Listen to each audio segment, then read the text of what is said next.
আসসালামু আলাইকুম। আমরা আজকে ইনভিট্রো ফার্টিলাইজেশন বা আইভিএফ নিয়ে আলোচনা করব। আলোচনার সুবিধার জন্য সম্পূর্ণ আইভিএফ প্রক্রিয়াটাকে আমরা 5 ভাগে ভাগ করেছি। এর আগে আমরা প্রি আইভিএফ নিয়ে আলোচনা করেছি। প্রি আইভিএফ এ আমরা মূলত জানার চেষ্টা করেছি যে আইভিএফ শুরুর আগে কোন কোন বিষয়ের উপর আমাদের লক্ষ্য রাখা উচিত, কি কি টেস্ট করা উচিত এবং কেন আমরা আইভিএফ শুরুর আগে ওরাল কন্ট্রাসেপটিভ পিল ব্যবহার করে থাকি। আজকে আমরা আইভিএফ চিকিৎসার খুবই গুরুত্বপূর্ণ একটি পর্ব ওভারিয়ান স্টিমুলেশন নিয়ে আলোচনা করব, যেখানে হরমোন ইনজেকশন ব্যবহার করে ডিম বা ফলিকেলগুলোকে বড় বা ম্যাচিউর করা হয়। আইভিএফ প্রক্রিয়ায় ইনজেকশন শুরুর আগে সাধারণত আমরা পেশেন্টকে 14 থেকে 28 দিনের জন্য ওরাল কন্ট্রাসেপটিভ পিল দিয়ে থাকি। তবে পিল দেওয়া ছাড়াও আমরা ইনজেকশন শুরু করতে পারি, সেক্ষেত্রে মাসিকের দ্বিতীয় দিন থেকে ইনজেকশন শুরু করা হয়। তবে সাধারণভাবে নোভাতে আমরা চেষ্টা করি পেশেন্টদেরকে 2 সপ্তাহের জন্য পিল দিয়ে তারপরে 4 থেকে 5 দিন পিল বন্ধ রাখি, এরপর হরমোন ইনজেকশনগুলো শুরু করি। সাধারণত ফলিকুলার স্টিমুলেটিং হরমোন বা এফএসএইচ অথবা এইচএমজি এই দুটো ইনজেকশন ব্যবহার করে আইভিএফ এ স্টিমুলেশন দেওয়া হয়। ইনজেকশনের ডোজ কতটুকু হবে তা নির্ধারণ করা হয় পেশেন্টের বয়স, তার ওভারিয়ান রিজার্ভ বা যেটাকে আমরা এএমএইচ বলে জানি, তার বিএমআই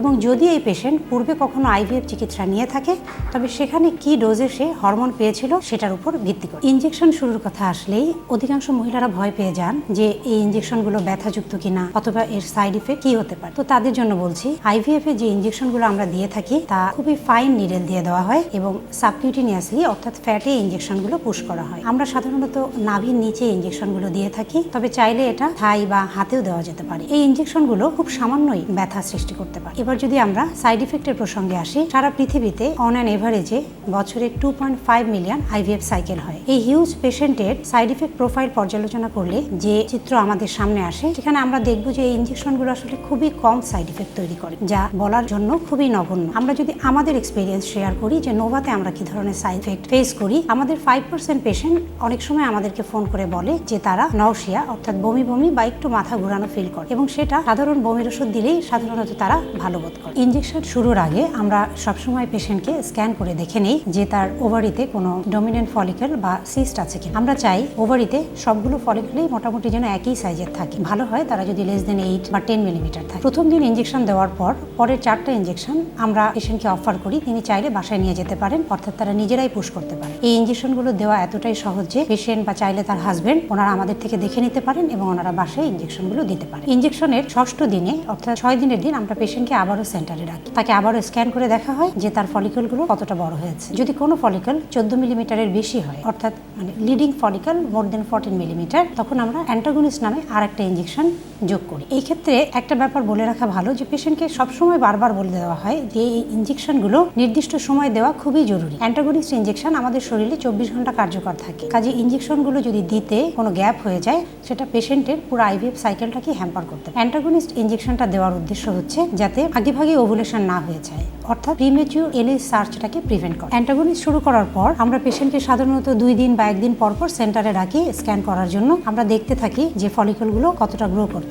যখন আমাদের মনে হয় যে 80% ফলিকল মোর দেন 17 বা 18 মিলিমিটার হয়ে গিয়েছে, তখন আমরা আরেকটি ইনজেকশন দিই, এটাকে বলা হয় ট্রিগার ইনজেকশন। ট্রিগার ইনজেকশনের কাজ হচ্ছে এটা অনেক আর্টিফিশিয়াল এলএ সার্চ করে বডিতে, অর্থাৎ ওসাইটের ফাইনাল ম্যাচুরেশনের জন্য যে পরিবেশটা দরকার সেটা তৈরি করে। যেদিন আমরা এলএ ট্রিগার ইনজেকশন দিচ্ছি সেদিন কিন্তু একই সাথে আগে থেকে পেশেন্ট যে ইনজেকশনগুলো পাচ্ছিল অর্থাৎ এফএসএইচ বা এইচএমজি এবং অ্যান্টাগনিস্ট সবগুলো সে আবার পাবে। ট্রিগার ইনজেকশন দেওয়ার পর আমরা সাধারণত 35 ঘন্টা পর পিক আপের সিদ্ধান্ত নিই, অর্থাৎ তার শরীর থেকে ডিমগুলো বের করার একটা সময় নির্ধারণ করি। আমাদের যে পেশেন্টগুলো ডিল করে থাকি আমরা সাধারণত দেখা যায় যে তাদের 8 থেকে 9 দিন সর্বোচ্চ 11 থেকে 13 দিন পর্যন্ত ইনজেকশন লেগে থাকে। পিক আপের দিন পেশেন্টকে একটু আগেই সেন্টারে আসতে বলা হয় এবং পেশেন্টকে অজ্ঞান করে আল্ট্রাসোনোগ্রাম গাইডেডে স্পেশাল নিডেলের সাহায্যে তার শরীর থেকে ডিমগুলো বের করা হয়। ওভাম পিক আপ কিভাবে করা হয় এটা নিয়ে আমরা পরবর্তী একটা পর্বে বিস্তারিত আলোচনা করব। সত্যিকার অর্থে আমাদের কাছে যারা আইভিএফ করতে আসেন অথবা যে কেউ তাদেরকে আইভিএফ এর জন্য সাজেশন দিয়েছেন, তারা জানতে চান অনলাইনে বা